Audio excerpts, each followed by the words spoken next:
عنه لما قال له مسيلمة الكذاب أتشهد أن محمدا رسول الله فيقول نعم فيقول أتشهد أني رسول الله فيقول لا أسمع فلم يزل يقطعه إربا وهو ثابت على ذلك حتى قتله ثم قال رحمه الله تعالى والأفضل والأولى أن يثبت المسلم على دينه walau afdha ila qatlihi. Bismillah walhamdulillah wassalatu wassalamu ala rasulillah wa ba'd.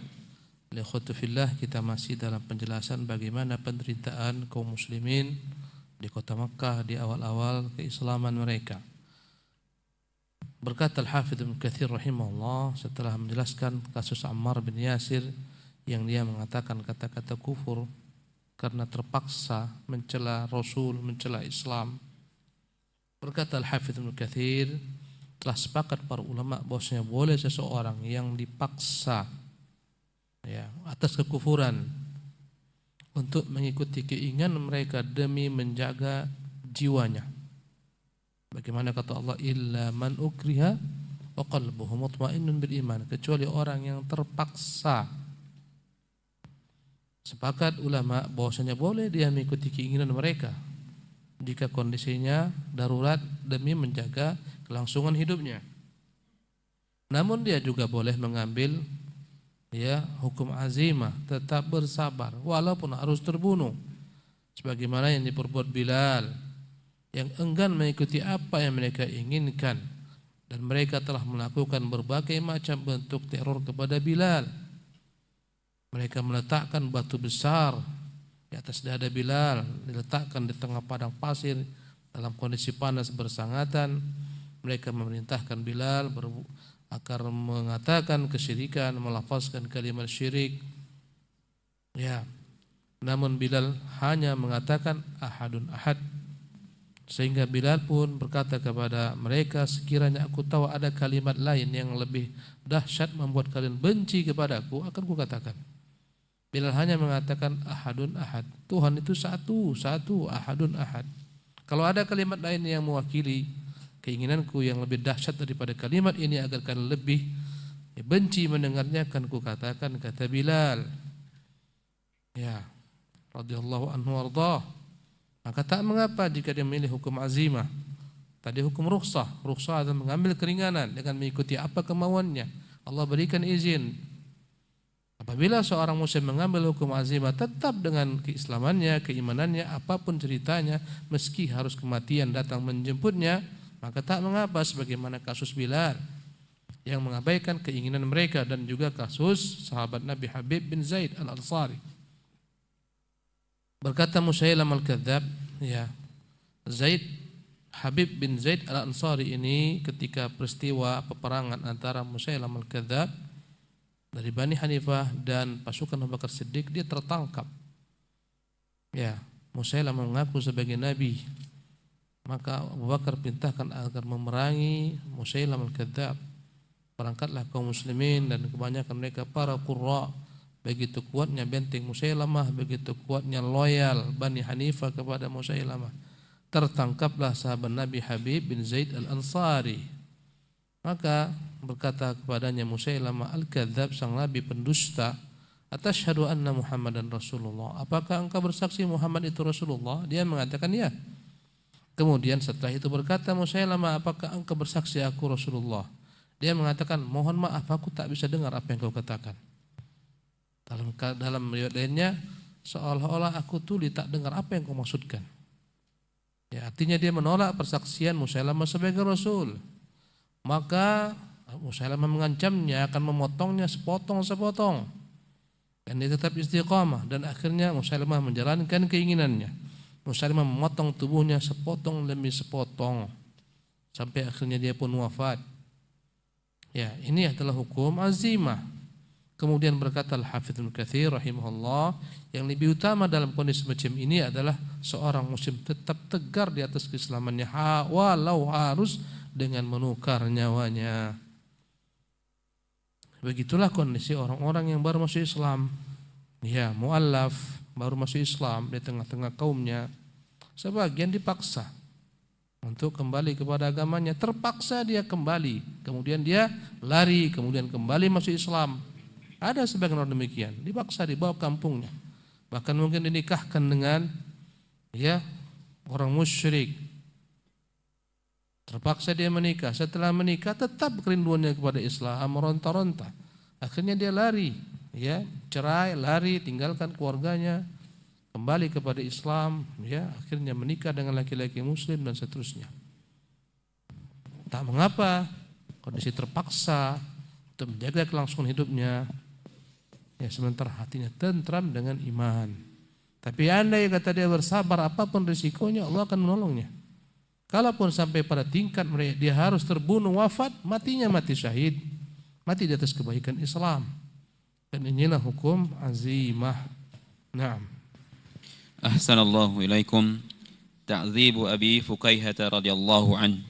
وكان بني عبد الدار يخرجون أبا فكيهة رضي الله عنه نصف النهار في حر شديد وهو مقيد بالحديد فيبطحونه في الرمضاء ويضعون الصخرة على ظهره حتى لا يعقل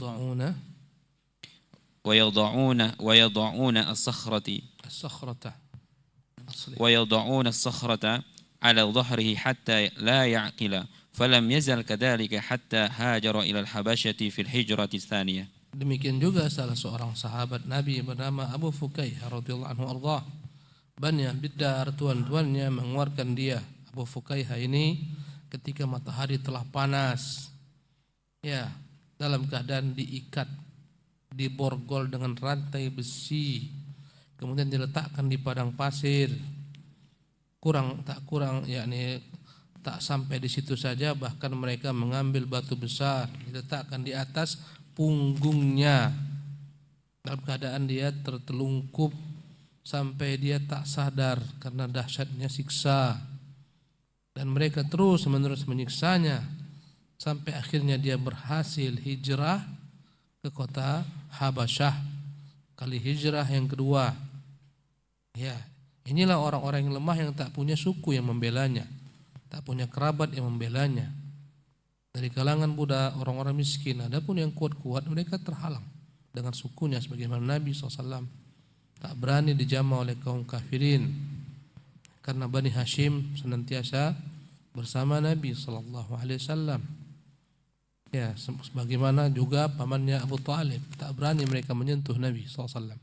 Tapi semacam Abu Fukaihah, Bilal bin Rabah, Suhaib Ar-Rumi dan lain-lainnya, Ammar bin Yasir, orang tuanya, ibunya, yang lemah-lemah mereka siksa, bahkan ada yang mereka bunuh. Sampai akhirnya Abu Fukaihah ini berhasil lolos hijrah, kali hijrah yang kedua ke negeri Habasyah. Tatkala memuncak kondisi mereka sulit untuk beragama, Nabi suruh mereka hijrah ke negeri Habasyah. Habasyah negeri Ethiopia. Ethiopia dahulu kala ada negeri yang luas, mencakup beberapa negara sekarang, mencakup Sudan, Somalia, Eritrea. Inilah namanya negeri Habasyah. Naam.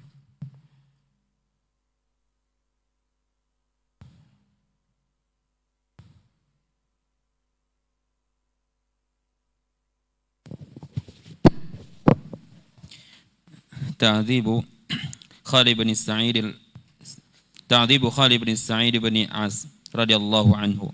من الذين عذبوا خالد بن سعيد بن العاص رضي الله عنه وكان يلزم رسول الله صلى الله عليه وسلم ويصلي في نواحي مكة خاليا فبلغ ذلك أبا أحيحة فدعاه فكلمه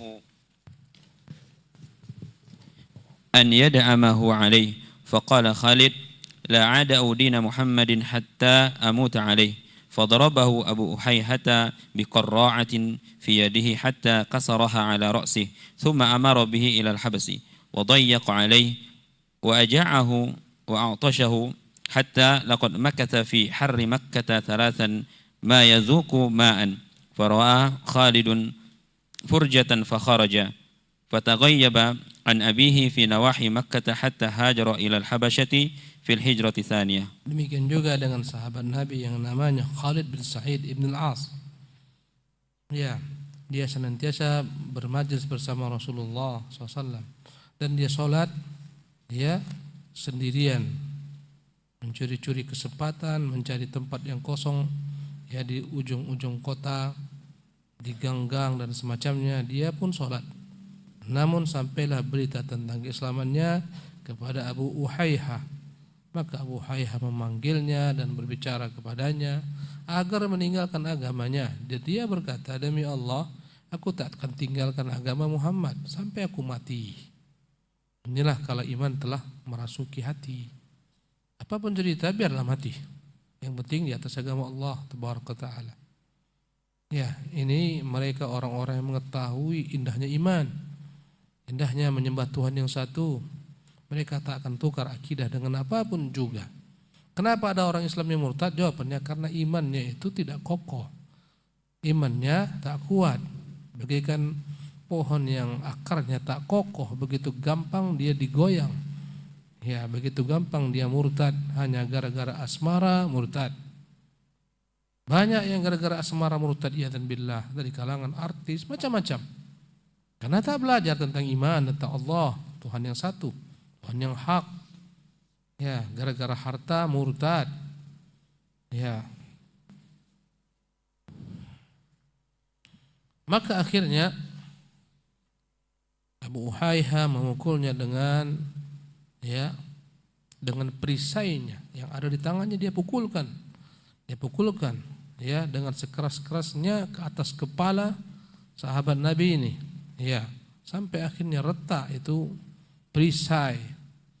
Ya, tak sampai di situ, kemudian dia pun menjarakan sahabat Nabi ini, ya, dipersempit ruang geraknya, dibuat lapar, dibuat haus, tak diberi makan, tak diberi minum. Ya, 3 hari berturut-turut dijemur di tengah panas matahari, tanpa air, tanpa makanan.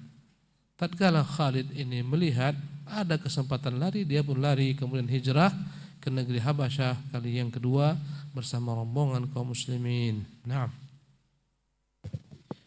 Ta'dzibu Suhaib Ar-Rumi radhiyallahu anhu من الصحابة المستضعفين الذين عذبوا في مكة صهيب السنان الرومي رضي الله عنه.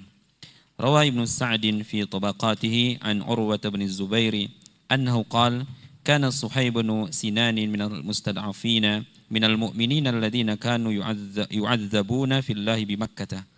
Di antaranya adalah Suhaib Ar-Rumi, Suhaib bin Sinan Ar-Rumi, dan dia adalah di antara golongan sahabat-sahabat yang tak punya kaum kerabat di sana. Sebenarnya Suhaib bukanlah orang Romawi ya. Dia orang Arab, ayahnya Sinan. Ya, tapi dia ditawan oleh orang-orang Romawi ya, kemudian dijual sebagai budak. Ya. Orang-orang mengiranya dari Romawi ya, padahal tidak. Maka di kota Makkah dia tak punya suku yang membelanya. Dan dia pedagang. Namun ketika dia masuk Islam, maka dia tak lepas daripada penyiksaan.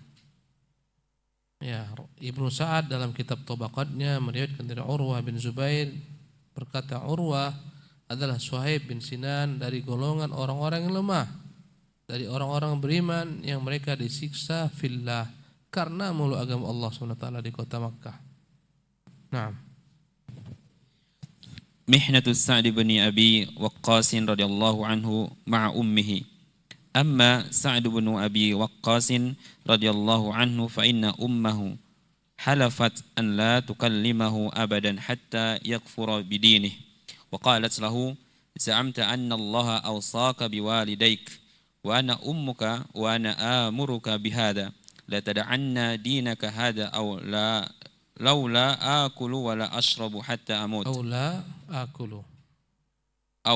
akulu wala ashrabu hatta amut fatu'ayyaru bi fayuqal ya qatila ummi faqala Sa'd radhiyallahu an la taf'ali ya ummah fa inni la ad'u dini hadha li syai' famakathat thalathan lam ta'kul hatta ghushiya 'alayha min al-jahdi falamma ra'a ذلك سعد رضي الله عنه قال يا أمة والله لو كانت لك 100 نفس فخرجت نفسا ما تركت ديني هذا لشيء فإن شئت فكلي وإن شئت لا تأكلي فلما رأت منه الجد أكلت فأنزل الله تعالى ووصينا الإنسان بوالديه حسنا ووصينا الإنسان بوالديه حسنا وإن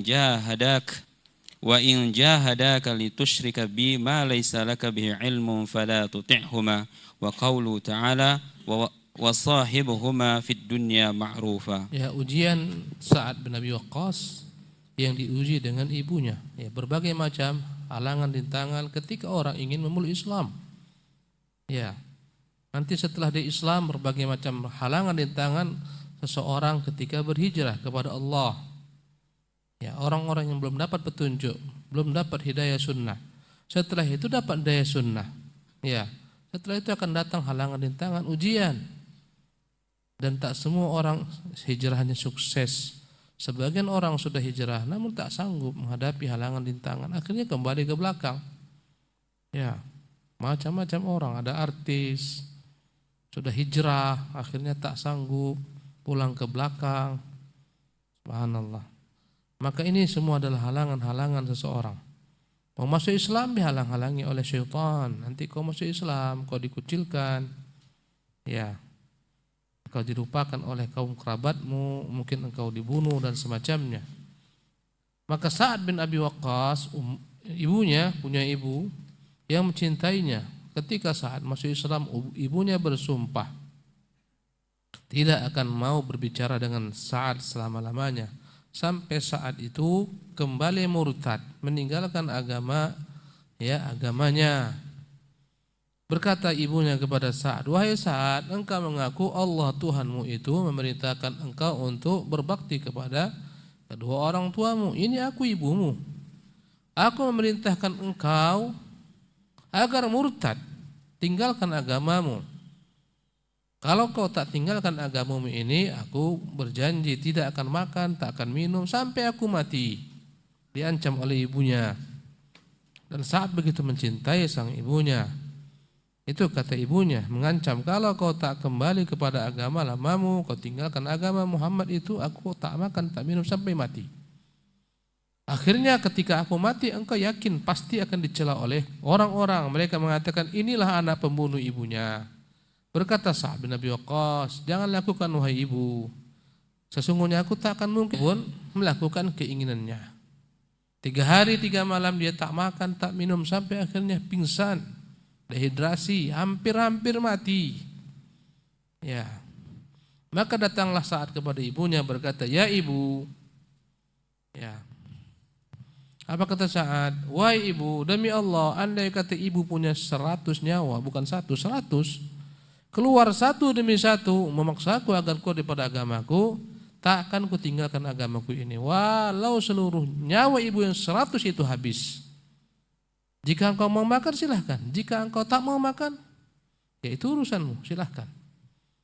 Tatkala sang ibu melihat anaknya tak akan mungkin kembali, tak akan mungkin murtad, akhirnya dia makan kembali. Maka Allah turunkan ayat mengenai Sa'ad dan ibunya ini.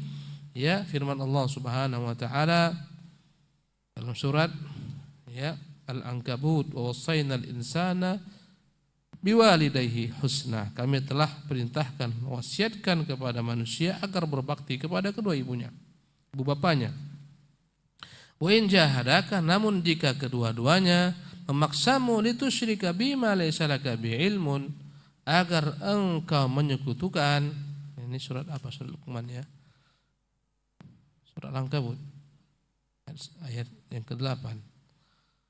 Apabila keduanya memaksa engkau untuk menyekutukan aku yang engkau tak punya ilmu padanya, maka jangan patuhi keduanya. Juga firman Allah dalam surat Luqman, wasahibhuma fid dunya ma'rufa. Pergaulilah kedua-duanya di dunia ini dengan baik-baik. Tapi kalau kedua-duanya maksa engkau berbuat maksiat, kufur, murtad, jangan kau patuhi keduanya. Kepadakulah engkau kembali, bukan kepada kedua orang tuamu, kepadaku, kata Allah Jalla wa Ala. Na'am. Ta'zimu Khabbab bin Al-Arat radhiyallahu anhu. Amma ashaddu man 'udhiba min as-sahabati fa huwa Khabbab bin Al-Arat radhiyallahu anhu, wa kana radhiyallahu anhu min al-mustad'afin bi Makkah. Qala an nafsihi radhiyallahu anhu, laqad ra'aytuni yawman أخذوني فأوقدوا لي نارا ثم سلقوني فيها ثم وضع رجل رجله على صدري فما اتقيت الأرض إلا بظهري قال ثم كشف عن ظهره فإذا هو قد برص.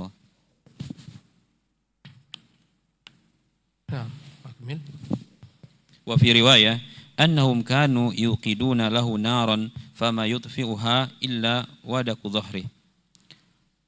وروى الإمام الترمذي رحمه الله تعالى في جامعه بسند صحيح عن حارثة ابن مضرب قال دخلت على خباب وقد اكتوى في بطنه فقال ما أعلم أحدا من أصحاب النبي صلى الله عليه وسلم لقي من البلاء ما لقيت. Berikutnya bagaimana Khabbab ibn al-Arat disiksa oleh kaum Quraisy. Yang paling dahsyat disiksa kaum Quraisy dari sahabat adalah Khabbab ibn al-Arat. Ya, dan dia adalah golongan orang-orang yang lemah di kota Makkah dan dia juga budak. Dia mengatakan tentang dirinya, aku pernah melihat diriku suatu hari mereka menjemputku, kemudian mereka siapkan untukku api, kemudian mereka bakar punggungku dengan api tersebut. Kemudian seseorang meletakkan kakinya di atas dadaku dalam keadaan terlentang. Ya, maka tidaklah aku dapat melindungi diriku dari api tersebut kecuali karena di bawahku adalah tanah. Ya. Jadi dibakar punggungnya kemudian ditidurkan dipijak, mematikannya caranya seperti itu, mematikan api seperti itu. Dibakar punggungnya kemudian diletakkan di tanah dalam keadaan terlentang, dipijak dadanya. Kata dia thumma kushifa an dhahri fa idza huwa qad baras. Dilihatlah bagaimana punggungnya, ternyata punggungnya telah terbakar, lepas kulitnya. Ya. Dalam riwayat lainnya mereka membakar api. Ya, mereka tidak memadamkan api kecuali dengan kulitnya. Ya. Subhanallah. Jadi yang membuat api padam adalah kulit ketika dia dibakarkan mengeluarkan minyak. Minyak itulah yang memadamkannya. Subhanallah. Imam Tirmidzi meriwayatkan dalam kitab Jami'-nya dengan sanad yang sahih dari Haritsah bin Mudarrib, dia berkata, aku pernah menemui Khabbab sementara dia telah disetrika di atas perutnya. Disetrika. Maka dia berkata, ma'alamu ahadan min ashabin nabi laqiya minal bala'i ma laqitu. Aku tak tahu ada sahabat-sahabat Nabi yang begitu parah menerima siksaan sebagaimana diriku. Naam. Ahsanallahu ilaikum. Walamma marra Ali bin Abi Thalib radhiyallahu anhu ala qabrih wa munsarifun min Siffina qala rahimallahu Khabbaban aslama raghiban wa hajara ta'iyan wa 'asha mujahidan wa butuliya fi jismihi ahwalan wa lan yudhi'a Allahu ajrah. Tatkala Ali bin Abi Thalib melewati kuburan Khabbab, karena dia wafat dalam perang Siffin. Tatkala Ali akan meninggalkan tempat pertempuran Siffin, berkata Ali melihat kuburnya, semoga Allah merahmati Khabbab. Dia masuk Islam dengan sukarela, hijrah dengan segala macam bentuk ketaatan, hidup sebagai mujahid, dan dia diuji Allah pada tubuhnya dengan berbagai macam siksaan-siksaan. Sesungguhnya Allah tak akan pernah menyia-nyiakan ganjaran orang seperti ini. Nah. Waqaimatul mu'adzibina fillahi tawilatun wa mu'limatun. Waqaimatul mu'adzibina fillahi tawilatun wa mu'limatun jidda. Fama min ahadin alimu bi islami illa tasaddu lahu wa adawhu. Jika ingin dikumpulkan daftar orang-orang disiksa karena Allah Subhanahu wa taala, karena memeluk agama Allah, sangatlah panjang daftarnya. Ya. Tidaklah ada seorang pun diketahui masuk Islam kecuali pasti mereka akan ganggu. Akan mereka teror, mereka siksa, mereka sakiti. Yang kuat-kuat mereka sakiti dengan yang kuat sukunya, yang kuat ekonominya disakiti dengan kata-kata. Yang lemah-lemah dengan fisiknya. Naam. قال الشيخ علي الطنطاوي رحمه الله تعالى احتملوا في سبيل الله كل شيء الضرب كل شيء احتملوا في سبيل الله كل شيء الضرب والجرح والحرق والجوع وسهر واستحلوا في سبيل الله المرائر واstahabbu ba'dal makarihi ila nufusi in kana fiha ridallahi ta'ala. Berkata Ali Tantawi rahimahullah, salah seorang penulis dari negeri Mesir yang tulisannya banyak sekali, padanya berbagai macam motivasi. Mereka sahabat-sahabat Nabi bersabar menanggung segala macam derita di jalan Allah. Mereka dipukul, mereka dilukai, mereka dibakar, mereka dibuat lapar, mereka harus bergadang di malam hari. Semua segala macam bentuk kepahitan di jalan Allah mereka rasakan. Wastahabbu ba'dul makarihi ila nufusi in kana fi hadillah. Bahkan sebagian mereka menyukai tatkala ujian-ujian tersebut yang begitu dahsyat menimpa mereka, mereka merasakan nikmat karena semuanya di jalan Allah Subhanahu wa taala. فلم تلقى قريش نجاحا في صرف الصحابة رضي الله عنهم عن دينهم. Tak berhasil Quraisy memalingkan para sahabat-sahabat yang lemah untuk murtad kembali meninggalkan agamanya. Inilah keyakinan. Maka dalam Islam itu tak bisa dipaksakan keyakinan, tak bisa. La ikraha fid din, tidak ada paksaan dalam beragama. Ini iman. Kalau sudah masuk iman, apapun dibuat tak akan ditinggalkan. Nah, قال الدكتور محمد سعيد رمضان البوطي أول ما قد يخطر في بال المتأمل حينما يرى قصة ما لقيه رسول الله صلى الله عليه وسلم وأصحابه من المشركين من صنوف الإيذاء والعذاب هو أن يتساءل فيما هذا العذاب الذي لقيه النبي صلى الله عليه وسلم وأصحابه وهم على حق ولماذا لم يعصمهم الله عز وجل منه وهم جنوده وفيهم رسول الله صلى الله عليه وسلم يدعون إلى دينه ويجاهدون في سبيله. أكمل. والجواب من أجل إظهار الصدق الصادقين وكذب الكاذبين فلو ترك الناس للدعوة الإسلام ومحبة الله تعالى على ألسنتهم فقط لاستوى الصادق بالكاذب ولكن الفتنة والإيتلاء huma al-mizanul ladzi yumayyizu as-sadiqa minal kadhib. Berkata Dr. Muhammad Said Ramadan Al-Buti,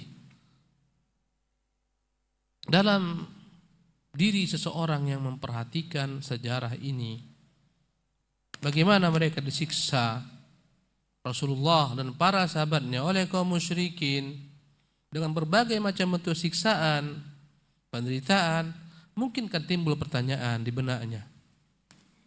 Mengapa mereka harus diadab dalam keadaan yang seperti ini parahnya kondisi mereka? Padahal Nabi dan para sahabat-sahabatnya di atas kebenaran. Kenapa mereka harus mendapatkan berbagai macam bentuk penderitaan, siksaan, teror? Kenapa Allah SWT tidak menjaga mereka? Padahal mereka adalah merupakan tentara-tentara Allah. Di tengah-tengah mereka ada Rasulullah yang menyeru manusia kepada agamanya, berjihad di jalannya. Kenapa dibiarkan mereka disiksa oleh Allah Subhanahu wa taala? Kenapa Allah tak menjaga mereka dari siksaan, dibiarkan? Jawabannya, agar Allah dengan hal itu menampakkan mana orang-orang yang jujur, mana orang-orang yang berdusta. Andai kata manusia dibiarkan ngomong dia cinta Islam, cinta Rasulullah, cinta Nabi tanpa pembuktian ujian, semua orang gampang mengatakan akan sama saja mana sang pendusta, mana orang yang jujur. Tapi ujian inilah akan membedakan mana orang yang jujur, imannya istiqamah, konsisten, mana yang berpura-pura. Inilah timbangan yang dengan timbangan tersebut dapat dibedakan mana sang pendusta dalam imannya dan mana yang jujur. Dengan ujian inilah diketahui. Mana sebenarnya menjadi sahabat-sahabat Nabi, mana yang sebenarnya menjadi musuh-musuh Nabi. Maka itu di antara hikmah ujian. Kalaulah tak datang kepada hidup kita ini ujian, subhanallah, maka tak akan pernah manusia itu naik tingkat di sisi Allah SWT. Harus diuji. Ujian kesabaran dari berbagai macam bentuk. Diuji pada anaknya, istrinya, tetangganya, mertuanya, kerabatnya, hartanya. Ujian demi ujian. Am hasibtum an tadkhulul jannata Apakah kalian mengira masuk surga itu mudah? Walamma ya'tikum mathalul ladzina khalau min qablikum, sementara kalian belum diuji sebagaimana orang-orang sebelum kalian, masathumul ba'sa wad-dharra, mereka ditimpa segala macam penderitaan, kesulitan, penyakit, ya, kekurangan makan, kelaparan, musuh-musuh mereka. Masathumul ba'sa wad-dharra hatta yaqula ar-rasul alladzina amanu ma'ahu, sehingga berkata Rasul orang beriman, mata nasrullah, kapan lagi datang pertolongan Allah? Ala inna nasrullahi qarib, ketahuilah pertolongan Allah itu sudah dekat. Sampai-sampai Khabbab ini yang tadi disiksa, disetrika perutnya, punggungnya dibakar, mengadu kepada Nabi SAW ketika Nabi duduk, ya, di hadapan Ka'bah, di bawah naungan Ka'bah. Ya Rasulullah, ala tastansir lana, tidakkah kau meminta kepada Allah agar Allah menangkan kita? Ala tad'u lana, tidakkah kau minta kepada Allah agar Allah menyelamatkan kita, menjaga kita? Ama tara ma nahnu fi, tak akan kau lihat bagaimana kondisi kami? Nabi SAW tersenyum menatap Khabbab. Maka Nabi berkata, ya Khabbab, orang-orang sebelum kalian itu ada yang harus digergaji dari kepala sampai ke bawah sehingga terpisah. Ada yang harus dipisahkan antara kulit dan tulangnya, dan itu tidak membuat mereka berpaling meninggalkan agama mereka. Namun Khabbab, kalian terlampau tergesa-gesa. Ya Khabbab, kau akan lihat keadaan berubah. Nanti kau akan lihat suatu ketika seorang perempuan jalan, ya, dari Son'a ke Hadramaut sendirian, tak ada yang mengiringinya, tidak ada yang dia takutkan kecuali Allah SWT. Ya. Ya Khabbab, tahukah engkau singgasana Kisra, singgasana Romawi, ya, itu semua akan menjadi milik kaum muslimin. Ya. Rasul yakinkan masa depan Islam itu cerah, tapi sabar, tak bisa tergesa-gesa. Begitulah seharusnya Islam ini masa depannya cerah, namun banyak orang tergesa-gesa, tak sabar, ya, ingin cepat sampai tujuan, tak melalui proses yang telah ditentukan oleh Allah Subhanahu wa ta'ala. Naam. Ahsanallahu ilaikum. Wa qala hafizahullahu ta'ala, i'taku Abi Bakrin as-Siddiqi radhiyallahu anhu lil mustad'afina, amma wahibul hurriyati wa muharrirul mustad'afina minal mu'minin فهو الذي عرف بين قومه بأنه يكسب المعدوم ويصل الرحم ويحمل الكل ويقرئ الضيف ويعين على نوائب الحق لم ينغمس في إثم في جاهليته مألوف في قومه يسيل قلبه رقة ورحمة على الضعفاء والأرقاء أنفق جزءا كبيرا من ماله في شراء العبيد وعتقهم لله وفي الله ذلكم المحرر للعبيد هو صديق هذه الأمة أبو بكر الصديق رضي الله عنه. Ya, bagaimana Abu Bakar Siddiq membebaskan kaum muslimin yang menderita, yang lemah, dengan memerdekakan mereka, para budak. Ya. Adapun, ya, orang yang senantiasa memerdekakan kaum yang lemah dari golongan budak-budak yang beriman kepada Allah, dialah seseorang dikenal di antara kaumnya dengan berbagai macam karakter-karakter yang mulia. Yaksibul ma'dum, membantu orang yang tidak memiliki apapun juga, yang miskin apa-apa. Dia yang menyambung silaturahmi, dia yang menanggung beban orang-orang yang berhutang. Ya, dia yang senantiasa menjamu tamu.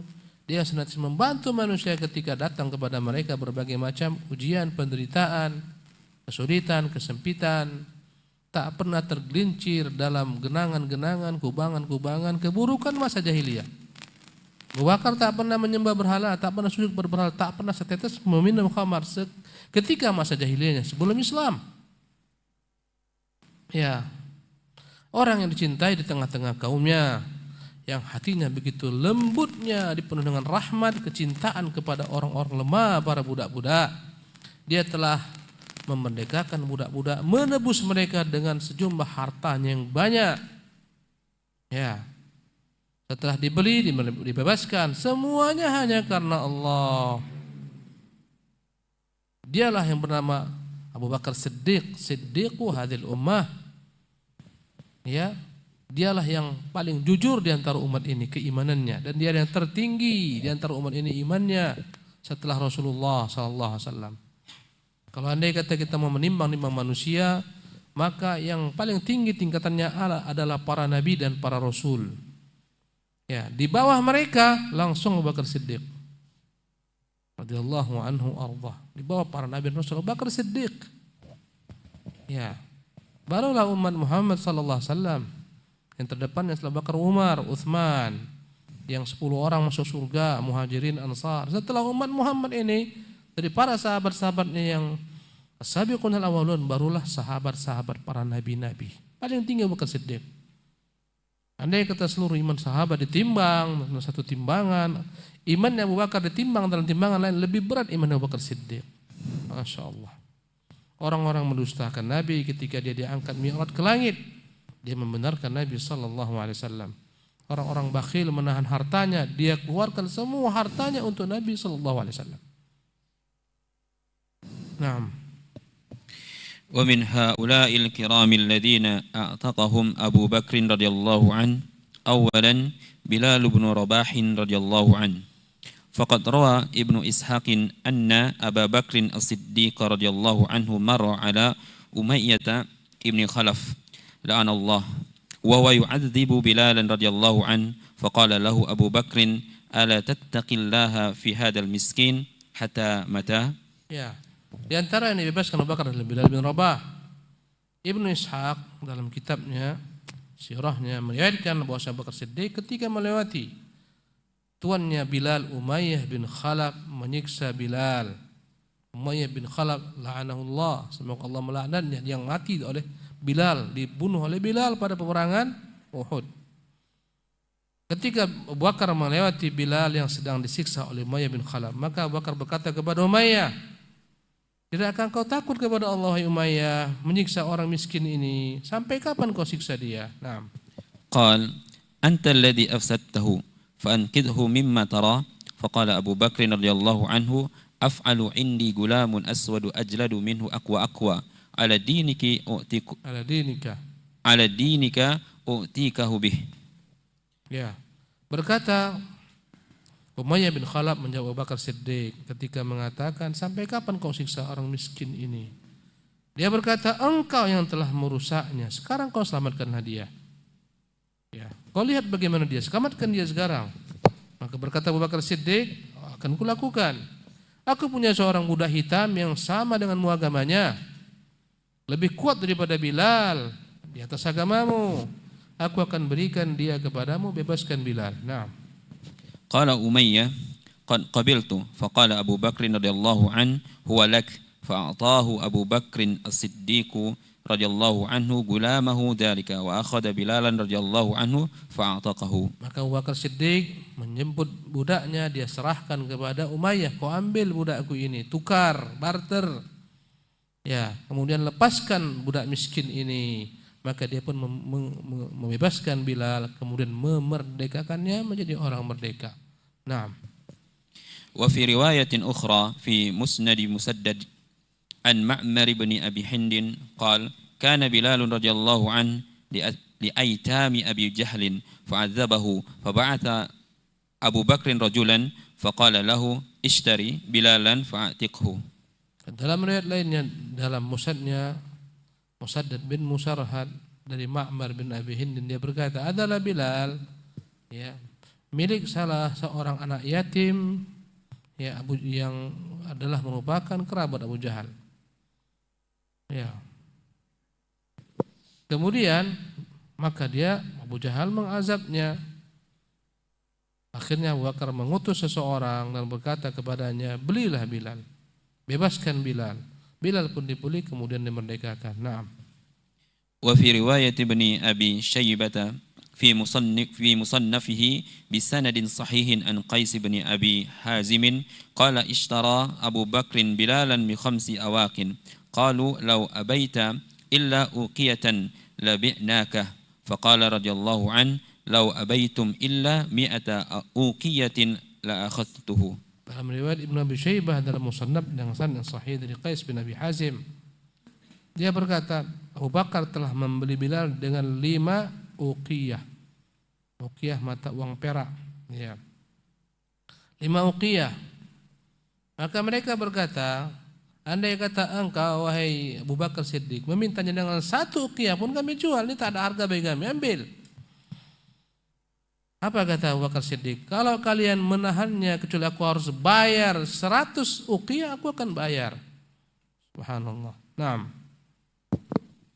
قال الحافظ في الفتح ويجمع بين القصتين بأن كلا من أمية بن خلف وأبي جهل كان يعذب بلالا ولهما نصيب فيه. Ya, jika dikumpulkan kisah di atas, maka yang menyiksa Bilal bukan satu orang, Abu Jahal dan tuannya Umayyah bin Khalaf. Ya, cukup sampai di sini. Insyaallah tabaraka taala di kesempatan akan datang kita akan lanjutkan kisah-kisah ini. Subhanakallah bihamdik, asyhadu an la ilaha illa anta, astaghfiruka wa atubu ilaik.